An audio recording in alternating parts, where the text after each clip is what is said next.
नमस्कार। साथै प्रदेशको ताजा खबरहरूको सङ्गालो प्रदेश समाचारमा स्वागत छ। म सङ्गीता कटुवाल। प्रदेश समाचार सुरु गरौँ अहिलेसम्मका मुख्य समाचारबाट। वीरगञ्जबाट भारतीय निजी सवारी साधनको आवागमन आजदेखि सुचारू। भारतीय पर्यटकहरू भित्रिने पाएपछि थला परेको होटल एवं पर्यटन व्यवसाय माथि उठ्ने अपेक्षा।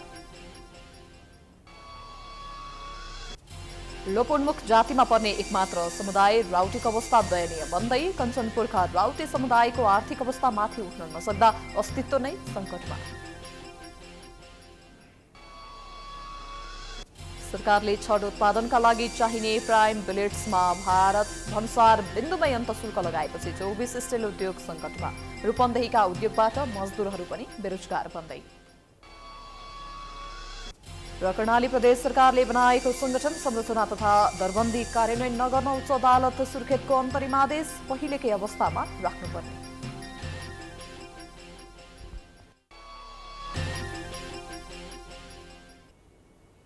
प्रदेश समाचार सुरु गरौँ। वीरगञ्ज रक्सौल सीमानाकाबाट भारतीय निजी सवारी साधनको आवागमन आजदेखि सुचारू भएको प्रसङ्गबाट।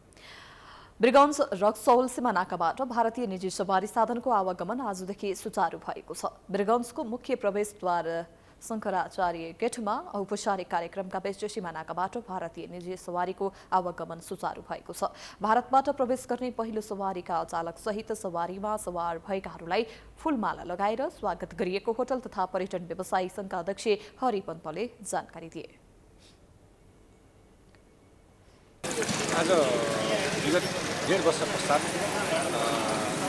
नेपाल भारत सीमाबाट भारतीय सवारी साधनहरू आज भित्रिने क्रममा छ र यसको लागि सामान्य प्रोसेस गर्नु परिरहेछ। यो प्रोसेस हामीले गरिरहेका छौँ।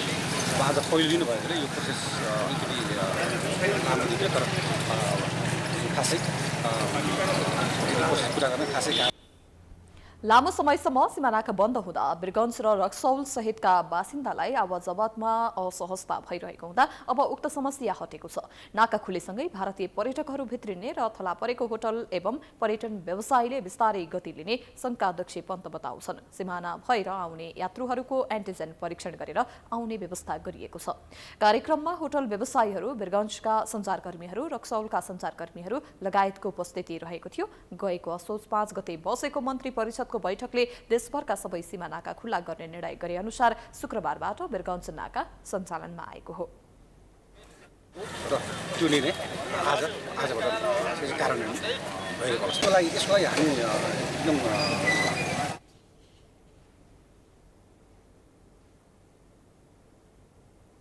अब लागौं कञ्चनपुरमा राउटे समुदायको जीवनस्तर सम्बन्धी समाचारतर्फ। एकै ठाउँमा बस्न नरुचाउने र जंगलमा बास बस्दै डुलिरहने लोपोन्मुख जातिमा पर्ने एक समुदाय हो राउटे। पछिल्लो 1.5 दशकमा धेरै सरकार परिवर्तन भए संविधानले नै लोपोन्मुख जातिमा सूचीकृत गरेको समुदायमा भने कुनै सरकारले चासो देखाएनन्, जसका कारण उनीहरूको आर्थिक अवस्था अझै माथि उठ्न सकेको छैन। एक रिपोर्ट। झण्डै 1.5 दशक अघि सुदूरपश्चिम तथा कर्णाली प्रदेशका विभिन्न जिल्लाबाट बसाइसराई गर्दै अन्य ठाउँबाट आएका राउटेका केही घर परिवार कञ्चनपुरको उत्तरी चुरे क्षेत्र आसपासमा बस्दै आइरहेका छन्। कुनै बेला जंगलको कन्दमूल, गिट्टा, तरुलका भरमा जीवनयापन गर्दै आएका उनीहरू कञ्चनपुरको भीमदत्त नगर, 9 को मैटना र खल्ला मछेटीमा अन्य समुदायको बस्तीमा आए पनि उनीहरूको जीवनस्तरमा भने खासै परिवर्तन भएको पाइँदैन। पुर्खौंदेखि वन जंगलमा फल्ने तरुल, गिट्टा, भ्याकुर लगायत खाद्य अन्न, फलफूल, कन्दमूलका साथै जंगली जनावरको शिकार गरेर जीविका चलाइरहेका राउटेहरू अहिले पनि वन जंगलमै जान र उतै बस्न रुचाउँछन्। राज्यले लोपोन्मुख जातिमा सूचीकृत गर्दै प्रति व्यक्ति मासिक 2000 भत्ता दिने गरे पनि समयमा भत्ता नआउने, आए पनि भत्ताको पैसाले घर खर्च चलाउन र बाल बालिकालाई हुर्काउन धौधौ परेको भन्दै सरकारले थप गरी खान जग्गा जमिनको व्यवस्था गरिदिए केही हदसम्म आफूहरूलाई राहत हुने राउटे समुदायकी कमला देवी राउत बताउँछिन्। श्रीमान हुँदा त श्रीमानले केही कतैबाट ल्याएर गुजारा गर्ने गरेको, तर श्रीमान बितेपछि सरकारले दिने सानो भत्ताकै भरमा बाँच्नु परेको भन्दै उनले दुखेसो पोखिन्। आँसाउनान भए म त इन फुचेले आँसाउने थिएँ जुन या भोक लाग्यो बेला इन सताउने भए पो मलाई त काला कर गाडी बेलले पस्ता बत्ता दिउँला काला यसो गरी दिउँला भन्ने वहाँ तो 8-9 हज़ार बुझा नान बा उन्हें 19 हज़ार बुझ हालू पड़ गई उनसे तो क्या क्यों खान तेल चाहिए नून चाहिए कुछ चाहिए जी तो धनिया तो पर खाए कि तेरे तेल तो न होने नून तो न हो ये कुछ खाने चाहिए हो ना हो चाहिए डाकी लिया वो तो ती गिराले मुश्किल पड़ रही भीमदत्त नगरपालिका 9 का मोहन सिंह राउत आर्थिक समस्याकै कारण उच्च शिक्षा पढ्नबाट वञ्चित भएको बताउँछन्। उच्च शिक्षा पढ्न कतैबाट कसैले पनि सहयोग नगरेको भन्दै जीविकापार्जनका निमित्त कामका लागि भारततिर जानु परेको बाध्यता भएको गुनासो गर्छन्। मम्मीले भने यसो उसो तेरो कापी कलम जे पनि छ त्यो म पूरा गर्न सक्दिनँ, त्यसको लागि लुगा कापडा जे पनि छ होइन त्यो म गर्न सक्दिनँ भन्यो भने अब त्यसपछि मेरो साथीहरूले के भने कि अब तेरो घरमा त्यस्तो अवस्था छ भने चाहिँ मसँग काम छ काम गर्नु भने फेरि त्यसपछि म पनि कामतिर लागेँ नि त अब के गर्ने त अब घरमा सक्दैन भन्थ्यो अब खानापिना त्यस्तै थियो लाउनु पनि त्यस्तै थियो भने के गर्ने त अब। कञ्चनपुरमा रहेका अधिकांश अल्पसंख्यक राउटेहरू गाउँतिरै ज्याला मजदुरी गर्ने गर्दछन् तर पछिल्ला 2 वर्ष कोरोना महामारीका कारण उनीहरूले खासै मजदुरी समेत पाएनन्। पछिल्लो समय बस्ती छेउछाउका वन सामुदायिक वनमा रूपान्तरण भएपछि काठको भाँडाकुटी बनाउनबाट समेत वञ्चित भएका छन्। बस्नका लागि घर त सरकारले बनाइदियो तर शिक्षा स्वास्थ्य लगायत आधारभूत आवश्यकता समेत उनीहरूले पाएका छैनन्। त्यही समस्या के छ के खान छैन लाउन छैन के पनि छैन समस्या छ हामीलाई धेरै। घर त बनाउँछ सरकारले दिएपछि बन्छ नदिएर कहाँबाट बन्छ। लाइट के छैन लाइटको सुविधा पनि छैन अर्काको घरमा जानुपर्छ। लोपोन्मुख जातिको समूहमा पर्ने राउटे समुदायलाई सरकारले केन्द्रबाट नै बजेट दिने र स्थानीय सरकारले पनि ओडा मार्फत उनीहरूलाई समय समयमा आयमूलक कामका लागि सिपमूलक तालिम दिने गरेको छ। तर यो समुदायमा चेतनाको कमीले गर्दा केही वर्ष विद्यालय गएकाहरूले समेत अहिले जङ्गलतिरै काममा जान थालिसकेका छन्। अब आय आर्जनतर्फ कसरी जोड्ने भनेर कुलतबाट कसरी छुटाउने भन्ने सबभन्दा ठुलो समस्या छ। त्यसो भएको हुँदा अब केही परिवारहरू हाम्रो 9 नम्बर वडामा बस्छन् त अब तिनीहरूलाई चाहिँ अब राज्यले एक किसिमको भत्ता त दिएकै छ। अब त्यो भत्ताको पनि सही हिसाबले सदुपयोग गर्ने म कृषि गर्न चाहन्छु या म के अन्य व्यवसाय गर्नु व्यवसायसँग जोड्ने कुरा चाहिँ एउटा पाटो रह्यो। तर अब तिनीहरू त्यो गर्नको निमित्त तिनीहरूको चाहिँ मानसिक रूपमा तिनीहरूलाई चेन्ज गर्ने जरुरी छ र अब नगरपालिकाले सकेको सहयोग चाहिँ गरेको छ। लोपोन्मुख जातिको पहिचान रीतिरिवाज र संस्कृतिको जगेर्ना गर्न र उनीहरूको इतिहास जोगाइ राख्नका निमित्त सरकारले राउटे जातिलाई सूचीकृत गरेको छ। त्यसैले पनि उनीहरूको वासस्थानको व्यवस्था र जीवनस्तर उकास्न सामान्य मासिक भत्ता मात्रै नभई उनीहरूको चेतनामा विकास हुने खालका कार्यक्रममा जोड दिनुपर्ने देखिन्छ। कञ्चनपुरबाट दिल्लीराज पन्तको रिपोर्ट। प्रदेश समाचारमा पालो भएको छ विश्रामको। विश्रामपछि स्वागत छ। अब छड उद्योगी र मजदुर मर्कामा परेको समाचारतर्फ लागौं। सरकारले टीएमटी छड उत्पादन गर्नका लागि प्रयोग गरिने प्राइम ब्लेड्समा भन्सार बिन्दुमै अन्तशुल्क लगाएपछि नेपालका 24 स्टिल उद्योग सङ्कटमा परेका छन्। सरकारले ब्लेड्स आयातमा अन्तशुल्क लागू गरेपछि उद्योगहरूले उत्पादन बन्द गर्नुका साथै बिक्री वितरण समेत ठप्प पारेका छन्। एक रिपोर्ट। सरकारको नीतिका कारण 24 उद्योगको 2400 करोड बढी लगानी जोखिममा परेको छ भने 12,000 बढी मजदुरको रोजगारी गुम्ने अवस्थामा पुगेको छ। लामो समयदेखि उद्योग नचल्दा मजदुर चिन्तित बनेका छन्। उनीहरूले आफ्नो रोजगारी खोसिए परिवारको बिचल्ली हुने भन्दै चिन्ता व्यक्त गरेका छन्। सरकारले चाहिँ रेट बढाएछ मालहरूको, अब कर बढाएछ के गरेछ त्यो हामीले त थाहा छैन सर। तर अहिले हाम्रो उद्योगहरू चाहिँ ठप्प छ। हामी पञ्चकन्या स्टिलमा काम गरेको 35 साल भयो सर।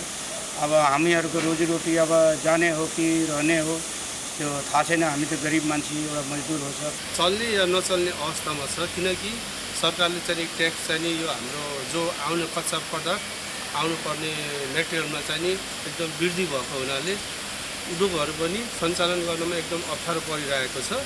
त्यो र अहिले चाहिँ नि हाम्रो चाहिँ गएको 1 गतेभन्दा अगाडि नै देखि चाहिँ नि हाम्रो चाहिँ कारोबार चाहिँ जो उत्पादन हुने कार्य हो त्यो चाहिँ ठप्प छ किनकि महँगो भएको हुनाले। टीएमटी छड उत्पादन गर्ने कच्चा पदार्थ स्पन्ज आइरन आयातमा भन्सार महसुल शून्य तथा प्राइम ब्लेड्स आयात गर्दा 4.75% भन्सार दर लागू गरिएका कारण बजार प्रतिस्पर्धा गर्न कठिनाई हुँदा उद्योगहरू संकटमा परेको उद्योगीहरू बताउँछन्। सरकारले स्पन्ज आइरन र पत्रु पगालेर डन्डी उत्पादन गर्ने उद्योगलाई लगाउँदै आएको अन्तशुल्क समेत मिनाहा गरेको छ। प्राइम ब्लेड्सको प्रयोग गरी डन्डी उत्पादन गर्ने उद्योगलाई भने भन्सार बिन्दुमै अन्तशुल्क वृद्धि गरेर प्रति मेट्रिक टन 1650 बाट बढाएर 2500 पुर्याएको छ। कच्चा पदार्थमा भन्सार बिन्दुमै अन्तशुल्क लगाउनु विश्व व्यापार संगठनको मान्यता विपरीत रहेको उद्योगी बताउँछन्। सरकारले एकै प्रकृतिका उद्योगलाई फरक फरक नीति ल्याएका कारण उद्योगहरू समस्यामा परेको भन्दै उक्त नीति फिर्ता नगर्दासम्म उद्योग सञ्चालन गर्न नसकिने पञ्चकन्या समूहका उपमहाप्रबन्धक देवेन्द्र साहुले जानकारी दिए। अन्तशुल्कको जुन परिभाषा छ परिभाषालाई नै सरकारले नै परिवर्तन गरिदिएको जस्तो देखिन्छ। अन्तशुल्क भनेपछि उस्तै खालको उत्पादनमा लाग्नुपर्ने जसले गर्दाखेरि वातावरणमा असर पार्छ, हेल्थ सेफ्टीमा हाजरस गर्छ, त्यस्तो उत्पादनमा लाग्नुपर्नेमा अब कुनै उद्योगले बिलेट ल्याएर वातावरण मैत्री उत्पादन गरिराखेको छ, स्वास्थ्य हानिकारकमा सेफ्टी हाजरसमा कुनै प्रभावै छैन, त्यस्तो प्रडक्टमा लगाइदिने अन्तशुल्क र पत्रु पगालेर बनाएको उद्योगकोबाट उत्पादित डन्डीमा अन्तशुल्क हटाउने भनेको त्यो साह्रै विभेदकारी भयो। यसले गर्दा हामीलाई के भएछ, आजको दिनमा कच्चा पदार्थमै हाम्रो र मेटेरियलको दाम लगभग 8 देखि 10 रुपियाँ महँगो भइरहेको छ। उद्योगीहरूले अन्तशुल्क ब्लेड्स आयातको क्रममै भन्सार बिन्दुमा नलगाई छड बिक्रीमा ल्याउनु पर्नेमा जोड दिएका छन्। वातावरणमा प्रतिकूल असर पारेको भन्दै विश्वका अधिकांश मुलुकले स्पन्ज आइरनको प्रयोगमा बन्देज तथा कडाई गरिरहेका बेला अर्थमन्त्री जनार्दन शर्माले वातावरणमा प्रत्यक्ष असर गर्ने उद्योगलाई प्रोत्साहन गरेको उद्योगीहरूको गुनासो छ। राहत दिनु पर्यो सरकारले, किनकि हामी पनि उहाँहरूको बराबरीमा माल बेच्न सकौँ। राहत दिन सकिएन भने कम्तीमा 2 वर्षको अथवा 3 वर्षको हामीलाई समय दिनुपर्ने हो सरकारले, ताकि हामीले पनि त्यो पत्रु पगालेर कबाड पगालेर डन्डी बनाउने क्षमता हाम्रो वृद्धि गरौँ। त्यसकारणले हाम्रो सरकारलाई फेरि पनि अनुरोध के छ भने अहिले पनि हामी अनुरोध गर्ने नै स्थितिमा छौँ कि नत्र यो बाध्यताको स्थिति भएपछि पछि हामी सरकारको विरोधमा सडकमा उत्रिन पनि बाध्य हुनेछौँ। सरकारले वातावरणमा हानि पुर्याउने उद्योगलाई एकपक्षीय रूपमा फाइदा पुग्ने गरी नीतिगत स्वरूपमा परिवर्तन गर्नु अघि राष्ट्रको वातावरणीय नीतिलाई सर्वथा माथि राख्नुपर्नेमा उद्योगीहरूको जोड छ। स्पन्ज आइरन आयात गरी इन्डक्सन फर्नेस मार्फत छड बनाउनु भन्दा बिलेट्स आयात गरी छड बनाउँदा भन्सार महसुलमै 8 रुपैयाँदेखि 10 सम्म महँगो पर्न जाने र प्रतिस्पर्धा गर्न कठिनाई भएको उद्योगीको भनाइ छ। रूपन्देहीबाट रविन्द्र गुप्ताको रिपोर्ट। अब गण्डकी प्रदेशको पर्वतमा युवाहरू कला क्षेत्रमा भविष्य खोज्दै गरेको समाचारतर्फ लागौं। बाँकीको नेपाल भारत सीमानाकामा रहेको इलाका प्रहरी कार्यालय जमुनाका 17 जना प्रहरी एकैपटक फेरबदल भएका छन्। कार्यालयमा कार्यरत 25 जना प्रहरी मध्ये एकैपटक 17 जना प्रहरीलाई जिल्ला प्रहरी कार्यालयमा तानिएको हो। सीमानाकामा खटिएका प्रहरीबाट नै भारतबाट मजदुरी गरेर फर्किनेहरूबाट पैसा उठाएको गुनासो आएपछि एसपी श्याम कृष्ण अधिकारी र डीएसपी मधुसूदन नेउपाने सादा पुस्तकमा सीमानाकामा पुगेका थिए। ड्युटीमा रहेका प्रहरीको काम चित्त बुझ्दो नरहेको पाएका थिए। जुन हिसाबले प्रहरीले कर्तव्य निर्वाह गर्नुपर्ने थियो त्यस्तो नभेटेपछि र काम चित्त बुझ्दो नगरेको पाइएकोले नयाँ प्रहरीहरू पठाएको जिल्ला प्रहरी कार्यालयले जनाएको छ। चाडबाडको बेलामा चुस्त दुरुस्त जे जस्तो काम गर्न सक्नु पर्थ्यो र धेरै दाजुभाइ दिदीबहिनीहरू भारतबाट आफ्नो घर फर्किरहनु भएको छ।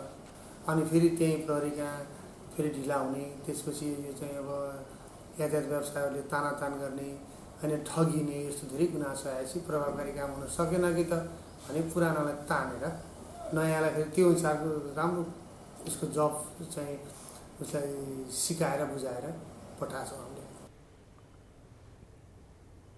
काम गरेर भारतबाट फर्किँदै गरेका नेपालीसँग रकम वसुल्ने गरेको आरोप लागेका इलाका प्रहरी कार्यालय जमुनाका प्रमुख प्रहरी नायब निरीक्षक पूर्णबहादुर केसी भने तानिएका छैनन्। प्रहरीले नाकामा दशैं तिहार मान्न फर्किने नेपालीहरूबाट 50 रुपैयाँदेखि 100 रुपैयाँसम्म वसुल्ने गरेको गुनासो आएको थियो। प्रदेश समाचारमा पुनः पालो भएको छ विश्रामको।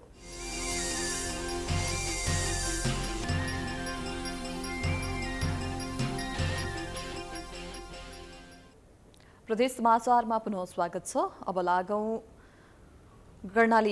कर्णाली प्रदेश सरकारको संगठन संरचना तथा दरबन्दी ONM कार्यान्वयन नगर्न उच्च अदालतको आदेश सम्बन्धी प्रसङ्गबाट। कर्णाली प्रदेश सरकारले बनाएको संगठन संरचना तथा दरबन्दी ONM कार्यान्वयन नगर्न उच्च अदालत सुर्खेतले अन्तरिम आदेश दिएको छ। प्रदेशको जलस्रोत तथा ऊर्जा विकास मन्त्रालयका प्राविधिक कर्मचारीहरूका तर्फबाट दायर भएको रिटमा अदालतले बिहिबार ONM अगाडिकै संरचनालाई यथास्थितिमा राख्न आदेश दिएको हो। ONM स्वीकृत गरेर प्रदेश सरकारले संघीय निजामती समायोजन ऐन बमोजिम समायोजन भएर कर्णालीमा कार्यरत कर्मचारीहरूको दरबन्दी कटौती गरेको भन्दै रिट निवेदनमा कार्यान्वयनबाट रोक्न अन्तरिम आदेश माग गरिएको थियो। कर्मचारीको वृत्ति विकासमा असर पर्ने, सेवा समूह उपसमूहको विषय विज्ञतालाई असर पर्ने र प्रदेश सरकारले आफ्नो ऐन कानून नबनाएर संघीय ऐन कानूनको बरखिलाफ हुने गरी ONM स्वीकृत गरेको निवेदनमा उल्लेख छ। अन्तरिम आदेशमा प्रदेश सरकार र सम्बन्धित कार्यालयहरूले निजहरूबाट सेवा लिन सक्ने गरी प्रस्तुत निवेदनको अन्तिम टुङ्गो नलागेसम्म कर्णाली प्रदेश सरकारबाट 2076 भदौ 6 गते र 2078 साउन 29 मा भएको निर्णय कार्यान्वयन नगराउन यथास्थितिमा राख्न भनिएको छ। 2076 भदौ 6 गतेको प्रदेश मन्त्री परिषदको बैठकले प्रदेश अन्तर्गतको मन्त्रालय, सचिवालय, आयोग र कार्यालयमा 159 इकाइ र ती इकाइहरूका लागि 2555 कर्मचारी रहने गरी संगठन संरचना तथा दरबन्दी ONM स्वीकृत गरेको थियो। 2078 साउन 29 गते प्रदेशको जलस्रोत तथा ऊर्जा विकास मन्त्रालयको ONM स्वीकृत गरेको थियो।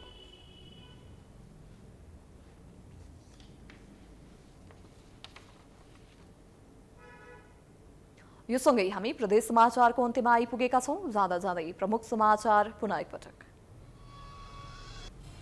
वीरगञ्जबाट भारतीय निजी सवारी साधनको आवागमन आजदेखि सुचारू। भारतीय पर्यटकहरू भित्रिने भएपछि थला परेको होटल एवं पर्यटन व्यवसाय माथि उठ्ने अपेक्षा।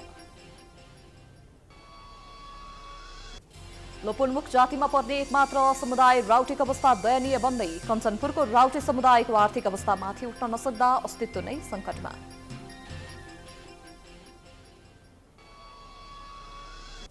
सरकारले छड उत्पादनका लागि चाहिने प्राइम ब्लेड्समा भन्सार बिन्दुमै अन्तशुल्क लगाएपछि 24 स्टिल उद्योग सङ्कटमा। रूपन्देहीका उद्योगबाट मजदुरहरू पनि बेरोजगार बन्दै। र कर्णाली प्रदेश सरकारले बनाएको संगठन संरचना तथा दरबन्दी कार्यान्वयन नगर्न उच्च अदालत सुर्खेतको अन्तरिम आदेश पहिलेकै अवस्थामा राख्नुपर्ने।